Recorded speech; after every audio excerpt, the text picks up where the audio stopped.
반갑습니다.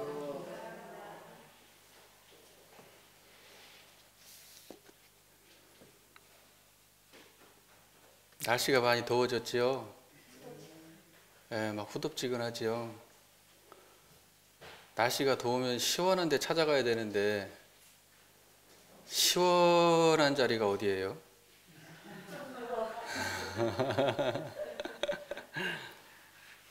날씨가 막 추워지면요, 따뜻하고 훈훈한 데 찾아가야 되는데, 따뜻하고 훈훈한 자리가 어디예요?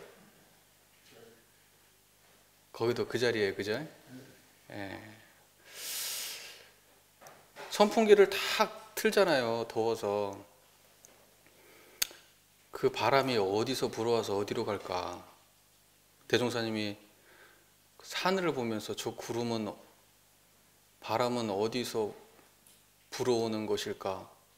구름은 어디서 누가 만드나? 산신님은 아실 거야. 노래가 있거든요. 어린이 성가. 거기 어딘지 아셔요? 알아야 되는데. 자주 보세요. 저를 보세요. 뭔 소리가 들려요?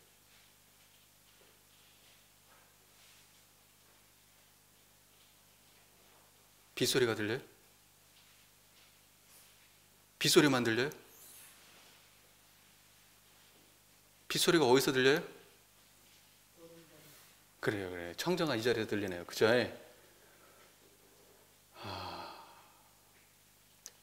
그래서요, 우리가 이 자리 떠나고 살 수 없어요. 이 자리 떠나고 살 수 없어요. 저기 뭐야, 우리 서우님이 저 텃밭에다가 상추씨 뿌렸어요. 상추가 싹이 요만하게 이제 올라왔어요. 그 상추 싹이 어디서 피었어요? 제가 지금 이 여러 가지 얘기를 다 드리고 있는데 저를 보는 그 자리예요. 그죠? 저 보세요. 저 한번 봐보세요. 저 보세요. 거기에요. 그죠? 맞아요? 이거 다 동의가 되셔요? 우리 교도님들이 항상 이 만법이 생생하는, 항상 만법이 생생하는 이 자리에 사시길 염원드립니다. 청정한 이 자리 잘 챙기시면서 오늘도 한번 공부 한번 해보시게요.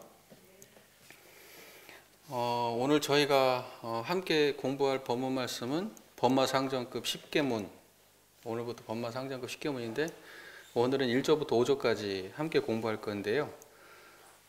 회보 48호, 시창 23년이니까 원기 23년 10월호의 원문, 이 계문에 대한 그 설명 원문을 그대로 소개하면서 좀 부연 설명을 덧붙이는 방식으로 지난번과 같이 설명을 하도록 하겠습니다.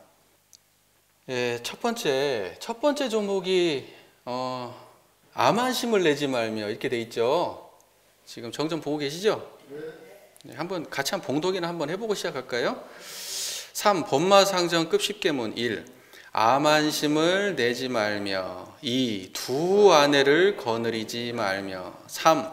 영고 없이 사육을 먹지 말며 4. 나태하지 말며 5. 한 입으로 두 말하지 말며 6. 망령된 말을 하지 말며 7. 시기심을 내지 말며 8. 탐심을 내지 말며 9. 진심을 내지 말며 10. 치심을 내지 말라. 첫 번째 조목이 암한심을 내지 말며 이건데요. 암한심을 내지 말며 이 조목은 대종사께서 이 회보 48호의 법문을 하실 때 없던 계문이고 불교정전 이후에 이제 이게 실린 계문인데, 그래서 이 법문에 대한 그 해설은 없습니다. 해설이 없어서 그냥 제가 그냥 알아서 하겠습니다. 사전을 찾아보니까 암한심이라고 이렇게 돼 있어요. 자신을 뽐내며 남을 업신여기는 교만한 마음. 자신을 뽐내며 남을 업신여기는 교만한 마음. 이게 암한심이다. 이렇게 돼 있습니다. 거만하고 오만한 마음을 암한심이다. 우리 삶 속에서요, 구체적으로 보면요, 우리 교도님들 요즘에 많이 나오는 말 중에 하나가 뭐예요? 갑질이잖아요. 갑질. 그 갑질, 그게 암환심인 것 같아요. 어떻게 동의되시나요? 그 갑질하는 게 그게 암환심인 것 같아요. 그러니까 갑질은 암환심 중에서 가장 저급하게 나오는 것 같아요. 암환심 중에서 그게 나올 때 가장 수준 떨어지게 나오는 마음이 그게 갑질 같아요. 그래서 우리 조금 이렇게 확대해서 우리가 좀 생각해 보면은 어리다고 함부로 대하는 마음, 어리다고, 이 어린 놈의 새끼가, 이런 거. 너 몇 살이야? 이런 거. 그 다음에 가게에서, 우리 가게 같은 데 가면은 왜 식당이나 또 뭐 어디 뭐 옷 파는 가게나 가게들 많이 있는데 거기 점원들한테 함부로 대하잖아요. 함부로 대하고, 얼마 전에는 어디 뭐 대사관 그 저기 뭐 사모님께서 직장 그 저 옷가게 직원 따귀를 올려 붙이셨어요. 아, 정말 훌륭하세요. 예, 정말 훌륭한 분들이 있어요. 예, 뭐 워낙 많죠. 그런 사례들이 워낙 많아요. 우리가 그분들 참 정중하게 못 대해요. 이렇게 함부로 합니다. 가난하다고 함부로 대하고, 가난하다고. 그 다음에 참 못 배운 놈들 저거 이러면서 함부로 대하고, 또 참 못생긴 놈들 저거 후질구리하게 하고 다닌다고 함부로 대하고, 못 사는 동네에 산다고 함부로 대하고, 못 사는 나라에서 와가지고 여기에서 돈 번다고 함부로 대하고, 직급이 낮다, 직장에서 직급이 낮다고 하대하고, 또는 조금 부족하잖아요. 부족하다고 그냥 그렇게 사람을 모멸감을 주고, 또 자기 말을 내 말 안 들은다고 그냥 내 말 안 듣는다고 함부로 하고, 등등등 타인을 업신여기는 마음, 타인을 함부로 대하고 업신여기는 교만한 마음, 이거 전부 다 암환심입니다. 암환심. 그러면 이제 이거보다 약간 레벨이 살짝 낮은 거, 아까 거기는 아주 안 좋은 거고 그거보다 조금 낮으면 이럴 것 같아요. 잘난 체 하는 거. 잘난 채, 있는 채, 가진 채, 그죠? 배운 채. 그 타인에게 막 폭력적 수준으로 막 갑질을 하는 것보다는 약간 그래도 순하게 나오는 거긴 하지만 그것도 분명히 암환심의 하나의 그 모습이다, 이런 생각이 듭니다. 주변에 그런 분들 없으세요? 우리 학교에 제가 어렸을 때 초등학교 때 생각해 보면은 그 같은 동네에 사는 그 친구 녀석이 있었는데, 그 친구가 옷을 새로 사잖아요. 꼭 그러면 우리 집에 그 옷을 입고 와요. 아무 말도 않고 그냥 입고 와서 그냥 옆에 입고, 야, 너 옷 샀냐? 그러면 옷 샀어. 그러고 와가지고 귀여운 거죠, 귀여운 거. 이제 그런 식으로 자기가 가진 것들에 대한 자기 나름의 어떤 그 우월감을 표출하고 싶은 그 마음들이 있잖아요. 이런 것들은 다 좀 암환심 같아요. 또 이제 이 암환심이 조금 이제 강한 사람은 자기보다 잘났는데도 그게 안 보이는 사람도 있어요. 예를 들면 자기보다 잘났는데 그 사람보다 자기가 못났다는 생각이 안 들어. 이것도 사실 암환심이에요. 자기하고 비등비등한데 자기가 훨씬 낫다고 생각해. 이런 것도 암환심이고, 또 자기보다 못하는 사람이라고 해서 내가 훨씬 낫다고 생각해. 이게 다 암환심이에요. 대하는 상대가 누군지 간에 자기가 잘났다고 생각해. 자기 애가 너무 강하다든지 이런 것도 전부 다 암환심이에요. 암환심. 그러면요, 그거보다는 조금 더 순한 암환심이 있어요. 이런 건 사람들이 잘 못 볼 수도 있는 암환심이 있어요. 어떤 거냐면 이런 거예요. 사람들한테 선행을 베풀고요, 친절을 베풀고요, 나눌 줄도 알고요, 좋은 말도 할 줄 아는데 그 마음속에 뭐가 있냐면 내가 좀 낫지 하는 마음으로 해요. 저 사람은 좀 부족하지 하는 마음으로. 그건 조금 그래도 예쁜 마음, 그 겉으로 봤을 때 티가 안 나. 아주 훌륭한 사람 같아. 겉으로 봤을 때는 진짜 훌륭한 사람 같아.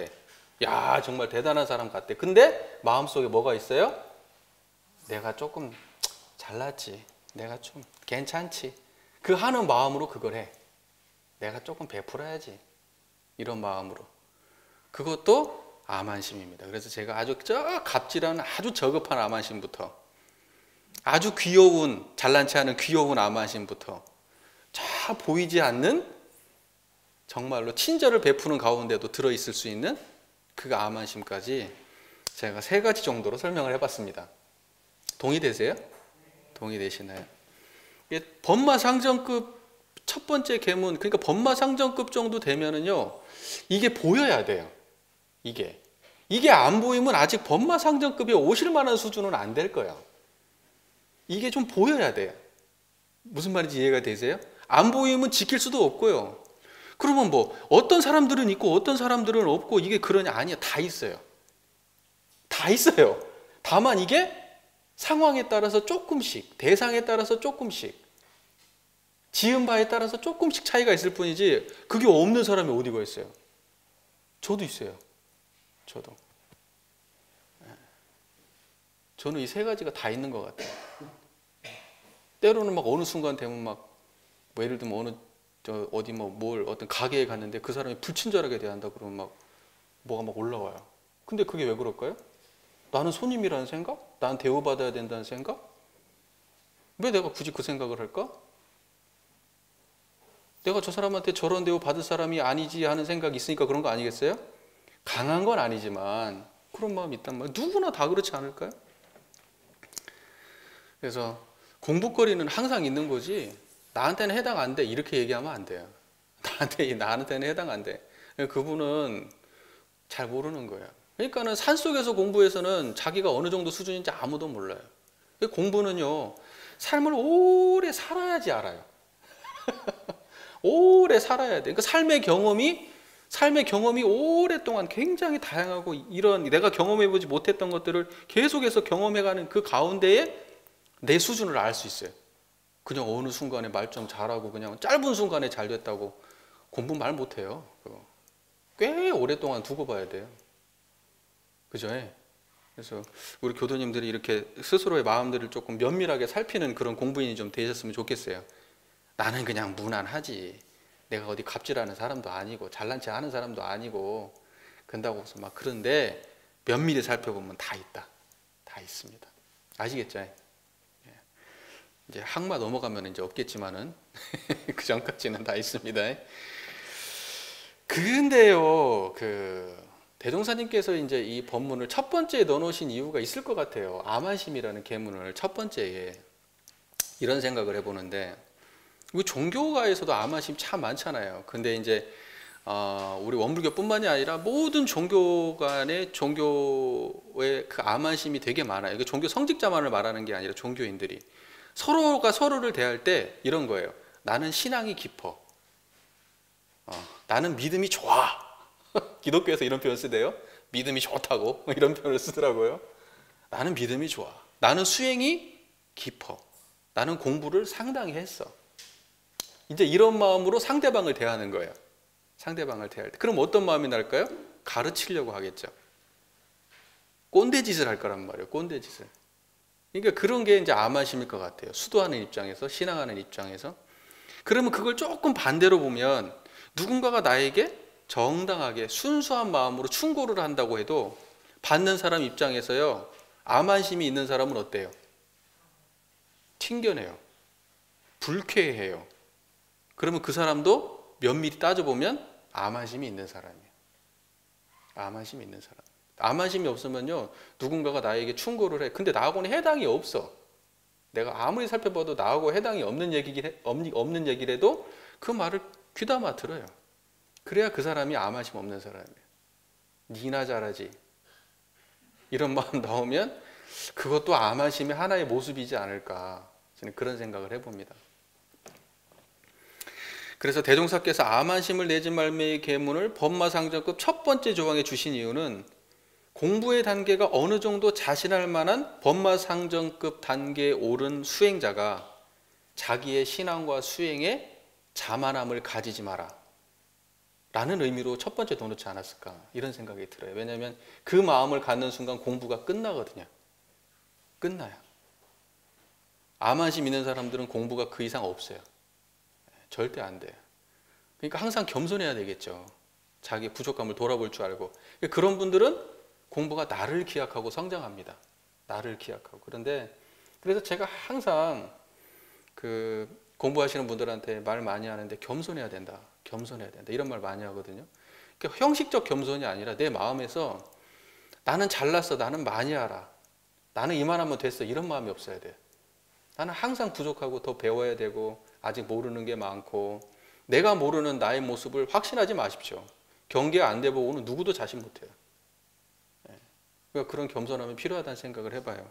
그래서 첫 번째로 이제 법마 상정급 되시는 분들은 그래도 이제 제대로 이제 마음을 보면서 세밀히 보면서 이렇게 공부하라. 그리고 절대 자만자족하지 마라. 라는 의미에서 법마 상정급 첫 번째 조항에 이게 있지 않을까? 그냥 혼자 그런 생각을 해봤습니다. 두 번째의 계문을 보면 두 아내를 거느리지 말며, 두 아내를 거느리지 말며. 자, 본문을 제가 읽어드릴게요. 재래불교에 있어서는 두 아내는 고사하고 한 아내도 두지 못하게 하는 엄중한 제도였으나 본회는 지금 본회는 불법연구에는 그 제도를 변경하여 결혼 생활에 자유를 주었으니 남녀 간의 정당한 부부를 정하여 생활하는 것은 하등 관계가 없으나 일보를 나아가 양처를 하게 되면 철을 갖다가 이렇게 두 사람을 두게 되는 것은 과거 역사상으로 보나 현아 사회상으로 보나 이것이 가정평화를 파괴하고 결국 망가 망신의 근본이 되었나니 가정도 망치고 몸도 망치고 뭐 이게 근본이 됐다. 그러니까 과거를 훑어봐도 그렇게 부인을 두 명씩 거느리고 두 명이 몇 명씩 거느리고 이러는 거 이거면 그것은 전부 다 가정도 망하고 자기 몸도 망치고 그런 일이다. 과거서부터 지금까지 계속 그런다 이런 말이죠. 그러므로 인심의 개발과 문화의 향상을 따라 그 양처 생활은 사회적으로 배척하는 바인데 대종사 당대 때도 이것이 그 대종사 당대 때는 이것이 좀 성행하던 시절이에요. 하지만 사회 분위기에서는 그걸 긍정하는 분위기는 아니지만 그것은 공공연하게 이미 다 하던 시기입니다. 대종사 당대 때만 해도.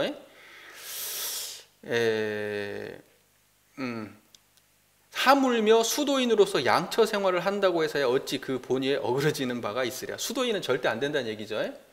그러므로 남자로서 양처를 두는 것이나 여자로서 제2의 처로 들어가는 것은 범죄로 취급한다. 남자도 이렇게 양처를 두는 것은 범죄고 여자도 거기 들어가는 거 후처라고 첩이죠. 첩으로 들어가는 거 하지 말라는 거예요. 여자도 첩으로는 가지 마라. 이런 말이죠. 그거 다 범죄다. 근데 단서 조항이 있어요.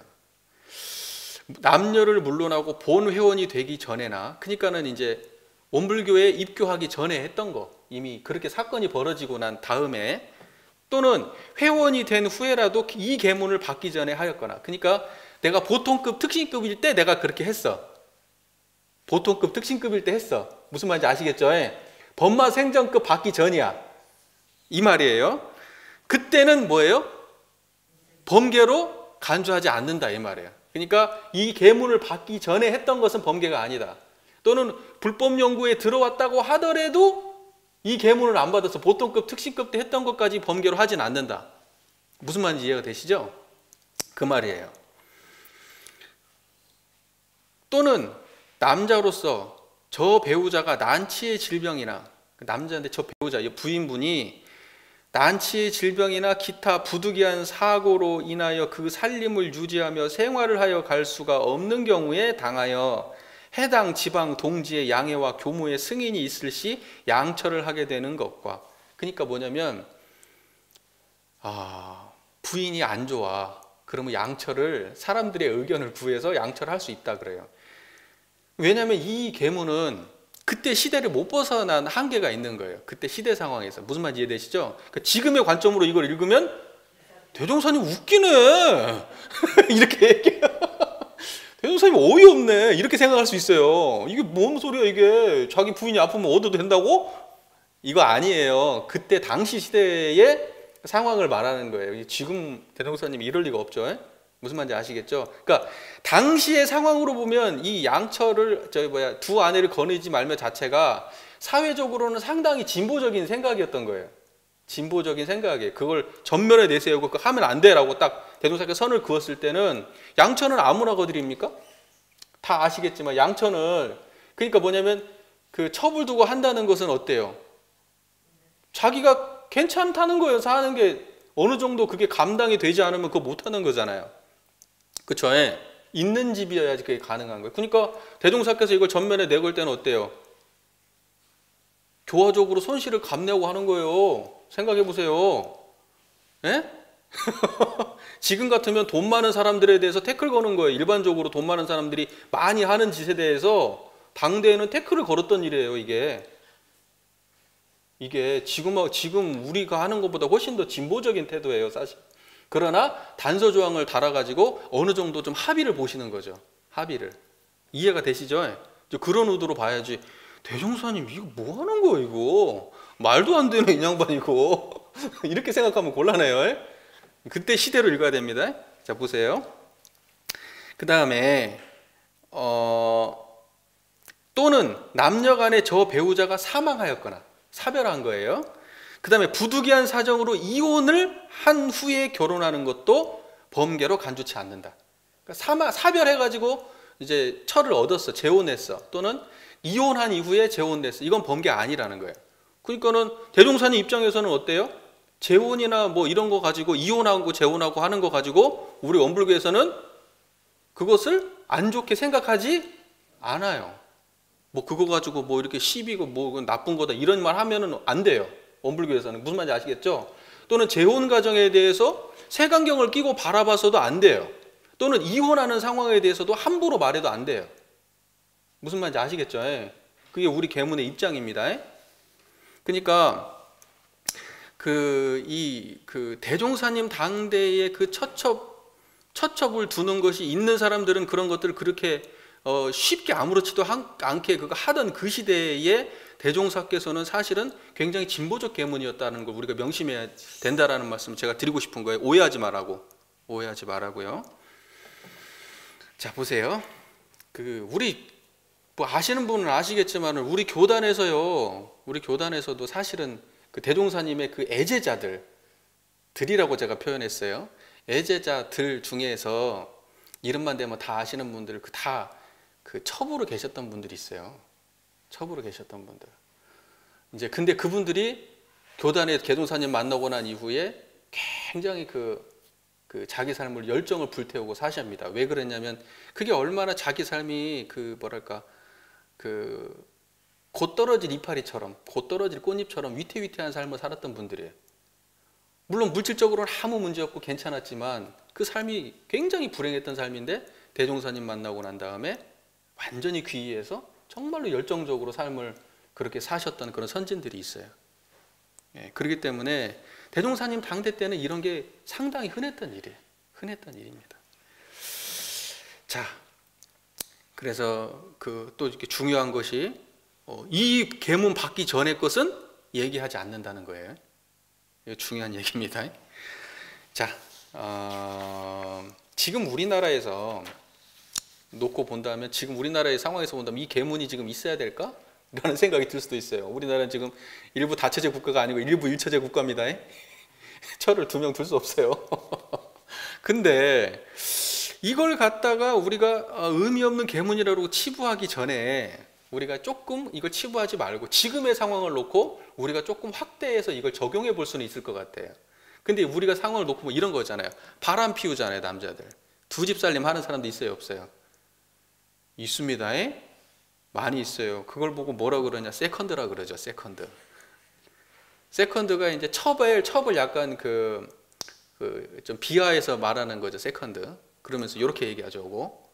이렇게 돈 많고 권력 있는 사람들이 세컨드 없으면 바보라고 할 정도로 그렇게 세컨드가 생각보다 판칩니다. 우리 교도님들은 하층민이라서, 저를 포함해서 우리 교도님 하층민이시잖아요. 그러다 보니까 모르실 거야. 근데 저 좀만 올라가면요, 그런 사람들이 굉장히 많습니다. 드라마 보면 얼마나 많이 나와요. 드라마 보면 굉장히 많이 나옵니다. 특히 돈 많은 대기업 무슨 뭐 이런 집안에 가보면 거기에서 무슨 승계가 어쩌고 막 이러면서 그냥 얘는 어떻고 뭐 얘는 뭐 여기 뭐 그런 거 많이 나오죠. 예, 그것이 지금도 시대 상황을 반영하는 얘기예요. 없는 게 아니에요. 없는 게 아닙니다. 제가 예전에 러시아 살 때요. 러시아에 있을 때 그 러시아에 있는 그 우리 그 젊은 애들 같이 제가 이렇게 같이 저기 뭐 사물로도 가르치고 했던 그 러시아 젊은 애들이 지나가다가 저기 거기가 모스크바에 있으니까 모스크바가 러시아에서 가장 잘 사는 곳이잖아요. 그 러시아는 그 사람들은 뭐라고 얘기하냐면요. 러시아 사람들은 모스크바는 러시아에 따로 독립된 나라인 것처럼 그 사람 얘기해요. 러시아는 모스크바는 러시아가 아니라고 말해요. 그러니까 그 정도로 빈부격차가 심하게 거기 그 모스크바만 그렇게 되어 있는 곳이거든요. 그 자생판 젊은 여자애들이요. 늘씬하고 예쁜 젊은 여자애들이 겁나게 비싼 차를 몰고 다녀요. 겁나게 비싼 차를. 그러면서 얘네들이 하는 말이 쟤네들이 저렇게 비싼 차를 몰고 다니고 저렇게 예쁜 애들이 어떤 애들인지 아냐고 나한테 물어요. 뭐 아니 몰라? 그랬더니 뭐라 그러냐. 쟤네들 전부 다 스폰 받는 애들이라고. 스폰 받는 애들이라고. 그래서 저렇게 하는 거라고. 그러니까 그런 것이 지금은 없냐. 공공연하게 많이 있어요. 여러분들 다 아시는 뭐 대기업 지금 버젓이 있는 대기업 그만해야지. 거기에 뭐 지금 뭐 있잖아요. 다 뭐 이렇게 첩의 자식들이 다 있고 다 그러잖아요. 그러니까는 이게 없는 얘기가 아니라는 거예요. 우리 삶 속에 이미 만연해 있는 얘기, 지금도 유효한 얘기 같아요. 무슨 말인지 이해가 되시죠? 아무리 자기가 뭔가 그 사회적으로 그 돈이 많고 하더라도 이건 좀 곤란하죠. 이런 것은 좀 안 해야 되지 않나 이런 생각을 합니다. 그래서 또 우리가 보면 세계적으로 보면 일부 다처제 국가들이 많이 있어요. 있습니다. 근데 들어가 보면요 문화적으로 그쪽 문화 사회적 상황이 있더라고요. 문화 사회적 상황이 있어요. 그게 그냥 막 무작정 그게 그냥 막 그 나라의 도덕에서는 그게 옳아서 그런 게 아니라 그렇게 하면 그 삶이 사회가 유지가 되지 않는 뭐 전쟁을 통해서 남자가 없다든지 뭐 막 하여튼가 복잡한 그런 사회적 상황들이 있어요. 그러니까 그런 거에 대해서 함부로 비하하는 태도를 해서 안 됩니다. 우리가 이런 계문이 우리한테 있다고 해도 무슨 말인지 이해가 되시죠? 그래서 정리를 하자면 대종사께서 이 계문을 주신 이유는 오랜 역사를 과거의 오랜 역사를 두고 봐도 그렇고 이 처첩제도는 가정을 망하게 하는 아주 중요한 그 이유 중에 하나다. 멀쩡한 가정이 망하게 하는 그런 중요한 이유 중 하나다라는 겁니다. 가정의 안녕이 또 세상의 안녕이잖아요. 가정의 안녕이. 그러니까 그런 면에서 사회의 가장 기본적 단위가 되는 가정이 그 파괴되는 것을 방지하기 위해서 이 계문을 주신 것이 아닌가 이런 생각을 합니다. 딴 여자 만나려고 하면 이제 이혼하고 만나야지. 깔끔하게. 그러면 범죄 아니에요. 범죄는 아닙니다. 우리 입장에서 보면 정말로 아니야 이 사람하고는. 그럼 깔끔하게 정리하고 딴 여자, 딴 남자 만나는 게 나아요. 무슨 말 이해되시죠? 둘 거느리고 이런 짓은 하지 말라는 거예요.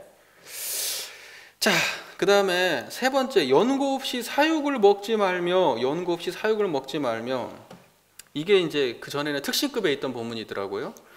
자, 보시면 이 사육이라 하는 것은 이 본문입니다. 이 사육이라 하는 것은 사족을 가진 짐승의 고기를 이름이니 네 발 달린 발 4개 달린 짐승의 고기를 이름이니 이것도 또한 재래불교에 있어서 엄중 금지하는 바이나 본에는 또한 불법의 대중화를 위하여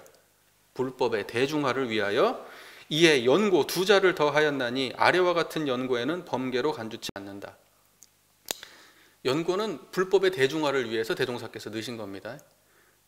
대종사께서 고기를 좋아해서 넣은 게 아니에요. 이해되시죠? 자, 그 아래의 연고는 뭐냐? 1. 사육을 병시 약물로 사용하게 될 시. 약물로 사육을 사용하게 될 때. 그 다음에 두 번째, 병 후나 쇠약한 원기를 회복하게 될 때. 그때도 범계가 아니라는 거죠. 그 다음에 3. 도회지의 거주자로 체독 등 속의 병을 예방하기 위할 시. 체독이 무슨 말인지 모르겠어요. 신사님. 체독이 그 풀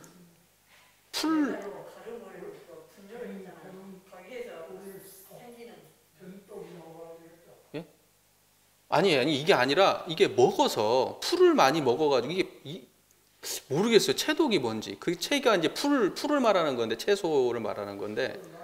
그러니까는 이게 결론적으로 이제 그게 이제 고기를 먹어서 그게 해결되는지는 모르겠어요. 하여튼 근데 채독을 병을 예방하기 위해서 채독의 그 병을 예방하기 위해서는 고기를 먹을 수 있다. 이제 이 말씀이시고. 그다음에 외처 여행시, 그러니까 밖으로 나가서 어디 이제 여행을 할 때 어디 이제 밖에 이제 외출을 했을 때 식사 반찬으로 부득이한 경우를 당하게 될 때, 그러니까 상황이 고기가 나왔어. 그러니까 그렇게 될 때는 이 계문 범계 아니다 이거예요. 고기가 나왔어요. 근데 단 이 계문도 제가 회원은 관계치 아니함. 단 이 계문도 제가 회원은 관계치 아니야. 그러니까 이 계문은 뭐예요? 출가자들한테 하는 말이지 제가들한테는 강제하는 계문이 아닌 겁니다. 무슨 말인지 이해되시죠? 그러니까 근삼 교문은 먹지 마 지금 이런 뜻이에요. 너는 먹지 마. 교도들은 먹어도 돼. 지금 이런 얘기인데. 재밌는 얘기 또 아시겠지만은 그 부처님 당대에 탁발 나가잖아요. 그 지금 미얀마 그런데 지금도 막 탁발하러 다니고 그러잖아요. 탁발을 쭉 돌면요. 주는 대로 받아와요. 주는 대로. 그거 뭐 골라내고 아유 고기입니다 빼고 이런 거 없어요. 탁발 받으면 그거 그대로 다 먹어요. 고기 다. 그러니까는 이 고기 자체를 먹고 안 먹고 이거 자체가 중요하지 않아요. 그러니까 여기도 말씀하신 대로 상황이 닥쳐서 먹는 거에 대해서 뭐라고 안 해요. 상황이 닥쳐서. 그러나 자기가 임의로 취하는 거, 먹고 싶어서 그거에 대해서 하지 말라는 거지, 상황이 주어진 걸 거부하면서 먹지 말라 이런 의미로는 아닌 것 같아요. 무슨 말인지 이해되시죠? 그러니까 이제 뭐 짜장면을 시켰는데 짜장면에 고기가 있으니까 거기에 있는 고기를, 돼지고기를 쪼가리 있는 걸 꺼내고 먹어라 이런 의미는 아니에요. 김밥에 있는 무슨 뭐가 들어갔으니 그 김밥에 있는 그걸 빼내고 먹어라 이런 얘기 아닙니다. 그런 것들은 다 이렇게 밖에 나가서 외식할 때 그 먹고 이런 것까지 뭐 터치하는 건 아니나, 자기가 아우씨 오늘 고기 땡기는데 이러면서 오늘 소주에 고기에 삼겹살 한 잔 마실까? 이제 이러면서 먹는 거 하지 말라는 의미 같아요. 제가 볼 때 조금 약간 그냥 표현하자면. 그러니까 근데 여기서 보면요, 이게 4발 달린 짐승의 하나인 거예요. 분명히 말씀하세요. 여기 개념까지 정확하게. 사육은 4발 달린 짐승을 말하는 겁니다. 그러니까는 우리로 따지면 지금 뭐예요? 우리 주로 염소, 소, 개, 돼지 뭐 이런 거 있잖아요. 우리 흔히 보는 그거 먹지 말라는 거예요. 그리고 제가회원은 물론 먹어도 되는 거예요. 제가회원은. 근데 그러면 이제 해산물 이거 어떻게 하라는 거냐? 해산물은 또는 이 2발 달린 거 닭, 조류 닭은 어떻게 하라는 거냐? 닭하고 저는 이 계문을 그 말씀대로 거기 뭐냐면 그 사조 다리 4개 달린 짐승이라고 분명히 명시하셨기 때문에 대종사의 의도는 전 분명하다고 봐요. 이건 굳이 해석을 덧붙일 필요가 없이 4발 단층 짐승 위에, 그러니까 닭이나 그 해산물은 출가자라 하더라도 그것은 먹어도 괜찮다라는 의미로 저는 이거 받아들여요. 그러니까 지금 불가에서, 왜냐하면 그 가축을 갖다가 이제 어떤 특정한 소나 이런 걸 못 먹게 하는 건 그게 이제 그 농사에 유용하기 때문에 그런 걸 먹고 막 생각 없이 먹어 치워버리고 그러면 그 사회가 무너져요. 그래서 사실은 이제 그랬던 부분들도 많이 있습니다. 그게 특정한 어떤 걸 먹지 말라는 이유는. 근데 정산종사 보고 생사편 23장에 32장 이런 말씀이, 정산종사 한 교우가 약용으로 산 잉어를 바치거늘. 정산종사 아프셨잖아요, 많이. 그러니까 잉어를 약으로 쓰라고 이제 가져왔는데 죽은 것은 없더냐 하시고 그가 간 후에 시자에게 못에 놓아 기르라, 연못에 놓아서 기르라 이렇게 하신 법문이 있어요. 그러니까 살아있는 잉어를 가져와가지고 약에 쓰려고 싱싱한 걸 가져왔겠지, 잉어를. 정산종사 아프시니까. 근데 살아있는 걸 보고 정산종사가 이걸 먹을 수가 없는 거예요. 그래가지고 그냥 못에 놓아서 저기 해라, 죽은 거, 살아있는 거는 내가 못 먹겠다, 그냥 키워라, 그렇게 해라, 이렇게 하신 건데, 그러니까는 뭐냐면 이 분위기만 봐도 그 물고기는 먹을 수 있었던 것 같아요. 먹을 수 있는 것 같아요. 정산종사 사례만 보더라도. 그리고 제가 향타원님을 베네골에서 모시고 살았잖아요. 향타원님은 계란도 안 드셨고요, 닭고기 같은 것도 다 안 드셨는데 뭘 드셨냐면 생선은 드셨어요. 생선은. 그러니까는 제가 볼 때는 이것을 금하지는 않는 것 같아요. 사육 외에 두 발 달린 짐승, 그리고 그 해산물은 그것은 그 출가자라 하더라도 그걸까지 제약을 하지는 않는다. 이런 입장입니다. 종교적인 이유로 이제 이 본문을 보면은 유적물 중에서 그 사육은요, 인간한테 가장 그 인과적으로 가까운 동물이라고 합니다. 그래서 그게 인과적으로 굉장히 그 악연을 맺을 수 있는 그런 동물이 사육이기 때문에 종교적인 입장에서는 인과적 차원에서 이제 먹지 말라고 하는 거죠. 근데 이제 법마 상정급 정도 되면요, 그런 먹는 거, 고기를 먹고 하는 것이 자기가 조금만 마음을 내면은 누구나 다 할 수 있는 입장이기 때문에 주신 것 같아요. 근데 이제 그 밑에 본문들은 밑에 정도 되면은 그거 좀 가리기가 어렵죠. 그럴 바에는 내가 법마 상전 안 할 거야, 이제 하실 거예요. 고기를 못 먹게 하면 나 법마 상전 안 받을 거야. 나 그냥 특신급에 있을 거야. 할지도 몰라요. 예. 자, 대종사 당대 때만 해도요, 이 사육을 먹지 말며의 계문에서는 분명히 종교적 입장이 강했을 것 같아요.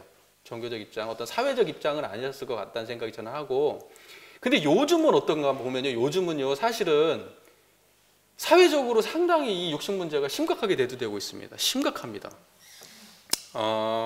제가 예전에 그 제러미 러프킨이라고 하는 그 행동주의 철학자가 육식의 종말이라는 책을 썼었어요. 육식의 종말. 제가 그걸 굉장히 그 오래전에 인상 깊게 그걸 봤었거든요. 육식의 종말이라는 그 책을. 근데 그때 이런 얘기들이 있었어요. 내가 그 책을 본 이후로는 내가 육식에 대해서 이제 저도 마음속에서 이제 고기를 원래 막 좋아하는 건 아닌데 그걸 본 이후부터 굉장히 찝찝함을 느끼면서 제가 고기를 먹고 있습니다. 안 먹는 게 아니고. 자, 인간이 그 보면 대충 뭐 이런 내용이에요. 어떠냐면 인간이 그 그러니까 뭐냐면 육식을 위해서 어떠냐면은 그 얘를 키우려면은 막 땅이 많이 필요하잖아요.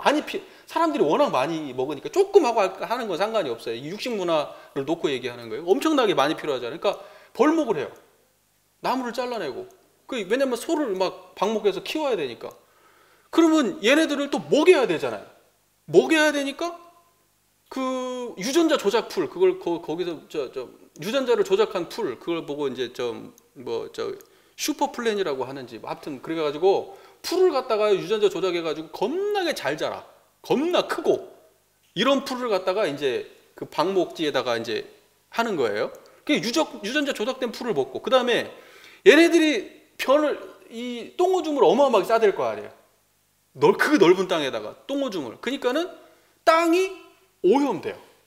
땅이. 그리고 원래는 웬만한 것들은 그 소똥구리 거기도 그런 예화가 나와요. 막 소똥구리 이런 걸로 해가지고 막 그게 다 분해를 시키고 어떻게 해가지고 이게 다 소화를 해야 되는데 일정량을 넘어가 버리니까 이건 아예 그게 파괴가 아예 불가능한 정도 수준이 되고, 이게 땅 속으로 스미면 어떻게 되겠어요? 비 오고 이러면 이제 지하 수층이 오염돼요. 물이, 강물도 오염되고 이렇게 된 다음에 그 다음에 얘네들이 방귀 끼고 그 다음에 그 똥 싼 거, 그 메탄가스 나오고 이산화탄소 발생한 게 어떻게 되냐? 그게 이제 지구 온난화의 주범이 된 거예요. 가장 핵심적 주범이.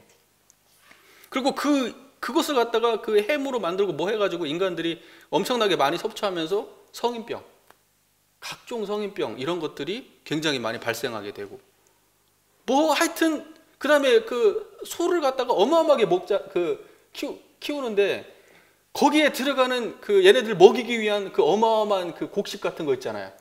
어마어마하게 먹이는 거예요. 그래서 미국에서 나오는 곡식의 몇 퍼센트라든가 70% 가까이가 사람이 먹는 게 아니라 다 소가 먹는 거야, 소가. 그럼 거기서 뭐라고 표현하냐면 인류의 몇 억의 기하를 인간의 인류의 몇 억의 인류를 먹일 수 있는 양이 다 소의 먹이로 들어간다는 거예요. 소의 먹이로. 그러면 이만큼의 곡식을요 소가 먹어가지고 소 한 마리를 키우면 요만큼이 나오는 거예요. 요만큼이. 왜냐하면 소가 다 그걸 먹어서. 그걸 사람이 먹으면 어떻게 돼요? 수많은 인류의 기하를 해결할 수도 있는 정도의 양을 소가 먹어치우고 있다는 거예요. 그러니까 이만큼을 요만하게 만들어서 먹는 거예요, 인간이. 이만큼을 생산해가지고. 지금 그러면서 그 책에서 결과적으로 뭔 얘기냐면 인류가 이 식문화를, 육식 문화를 바꾸지 않으면 인류가 이게 굉장히 위기로 간다. 그 굉장히 오래전부터 나온 그 얘기입니다, 그게. 그래서 결국은 인류의 식문화를 바꿔야 된다. 이게 전체적 골자예요. 전체적 골자. 그래서 이제 제가 드리고 싶은 말씀은 그거예요. 우리가 이제 제 원불교에서는 육식을 금하는 건 아니지만 우리가 이 인류의 지금 위기 상황에 직면해 있기 때문에 계문의 차원이 아니라 인류의적 차원에서 우리가 조금 육식의 문화를 생각해 봐야 될 때다. 이런 말씀을 드리고 싶은 겁니다. 그러니까 우리 교도님들은 이제 출가자도 아니에요. 출가자도 아니고 또는 출가자가 아니고 또 법마상전이 아니라고 하더라도 세상 어느 누구라고 하더라도 이 육식의 문화는 조금 생각해 볼 필요가 있다. 이렇게 말씀드리고 싶습니다. 그러면 어떻게 하느냐? 아예 먹지 마라. 이게 아니라 좋아서 먹는 일은 하지 말자. 상황이 닥치면 받아들이고 편안하게. 제가 우리 가족들이하고 고기를 먹어요. 삼겹살을 구워 먹어, 예를 들면. 근데 아빠는 고기 안 먹어. 야, 고기 먹는 거 그것은 이 인류에 안 좋은 거야 라고 애들한테 얘기해서 애들한테 고기를 먹지 마라 니네들도 이렇게 할 수는 없는 거잖아요. 그렇지 않겠어요? 같이 먹어요. 예, 정토가 뭐 이렇게 돼지고기 같은 걸 뭐 이렇게 해가지고 김치찌개 끓이면 같이 맛있게 잘 먹습니다. 그러나 일부러 고기를 취하지 말자. 일부러 막 먹고 싶어서 나 정말 먹고 싶다 고기. 오늘 정말 비 오는데 고기 땡긴다. 이러면서 먹지는 말자는 거예요. 저를 놓고 보면은 저 같은 경우에는 고기를 일부러 취해서 먹는 일은 없어요. 개인적으로는 뭐 고기 먹고 싶어서 먹는다든지 고깃집 가서 고기 꺼 먹고 싶어서 먹는다 이런 일은 없는데 상황이 닥치면은 주저하진 않아요. 상황이 닥치면 그냥 먹습니다. 그래서 그렇게 상황이 닥쳐서 먹는다고 하더라도 1년을 통틀어도 10번도 안 되는 것 같아요. 고기를 이렇게 통으로 먹는 거 구워 먹는다든지 막 통으로 삶아 먹는다든지 이렇게 먹는 건 1년 가도 10번은 안 되는 것 같아요. 보통 평균적으로. 그래서 우리 교도님들 한번 생각해 보시면 어떨까 이제 이런 말씀을 좀 드립니다. 예. 우리 또 다음 세대로 또 이게 좀 넘겨줘야 되잖아요. 우리 아름다운 지구를 우리만 쓰다가 그냥 갈 수는 없는 거 아닙니까?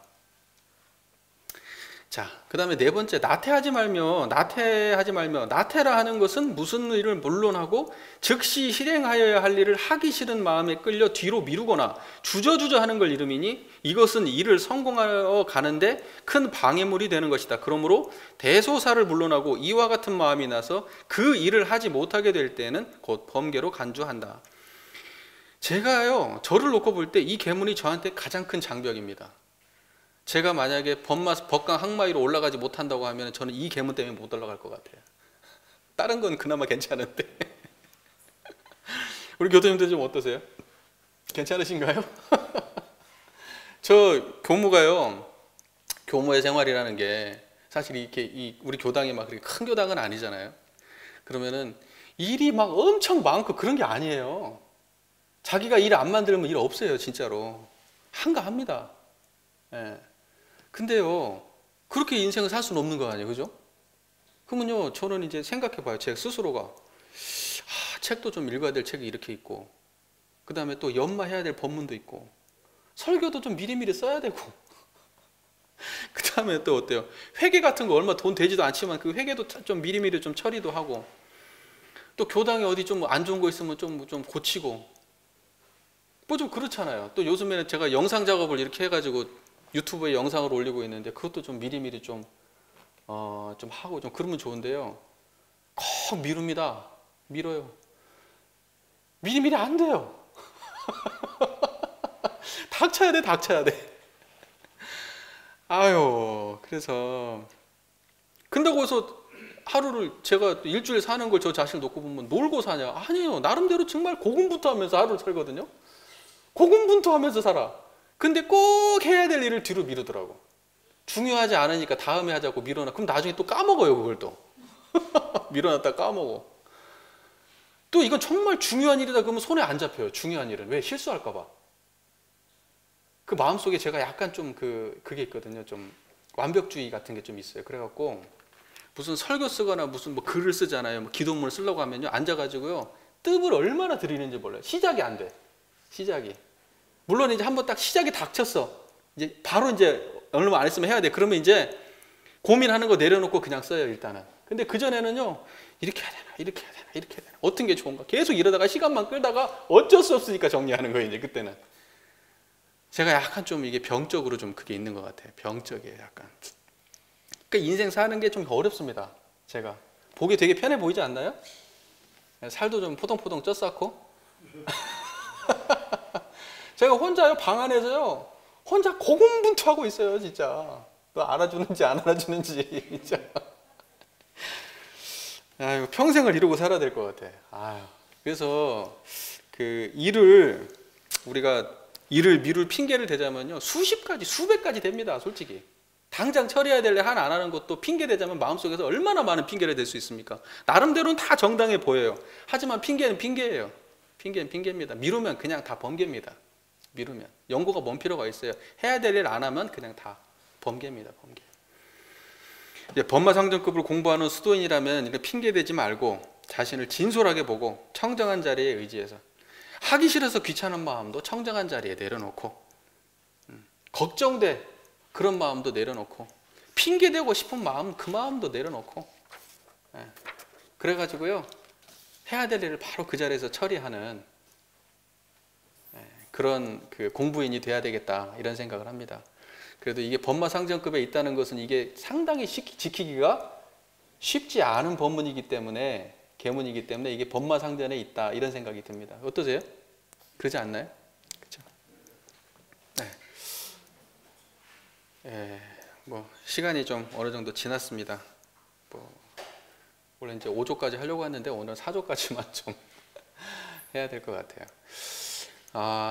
우리 교도님들 이제 계문을, 말이 이제 계문이지 사실은 우리가 이걸 하지 않음으로 해서 우리 삶이 좋아져. 이게 하지 않으면 우리 삶이 나아져. 이걸 이렇게 하면 우리 삶이 좋아져라고 대종사께서 이렇게 그 가장 큰 어떤 지점들을, 이렇게 몇 가지 삶의 지점들을 정해주신 게 계문인데, 그 계문을 갖다 우리 삶을 구속하는 뭐 조항인 것처럼 받아들인다면 그건 수도인의 자세는 아닌 것 같아요. 이미 나는 공부를 하지 않겠다 앞에 선언하고 하는 거하고 똑같은 거예요. 그러니까 자기를 개선하고 나는 공부하고 앞으로 나아가겠다라고 한다면 이러한 계문의 조항들을 소극적인 태도로 받아들일 게 아니라 적극적으로 나를 위해서, 나 자신을 위해서 적극적인 태도로 수용하는 게 필요하지 않나 생각합니다. 그래서 제가 지금 계속 이렇게 계문에 대한 말씀을 드리고 있는데, 이 계문의 조항들이 우리 교도님들의 마음속에 이렇게 해봐야겠구나 라는 그런 마음으로 다가가기를 바라요. 피곤하네. 괜히 법마상전 됐어. 이렇게 하는 건 조금, 그죠? 우리 교도님들 중에서는 그렇게 하실 분이 없는 걸로 제가 잘 알고 있습니다만은, 높아심에서 드리는 말씀입니다. 오늘도 함께 공부해 주셔서 감사합니다.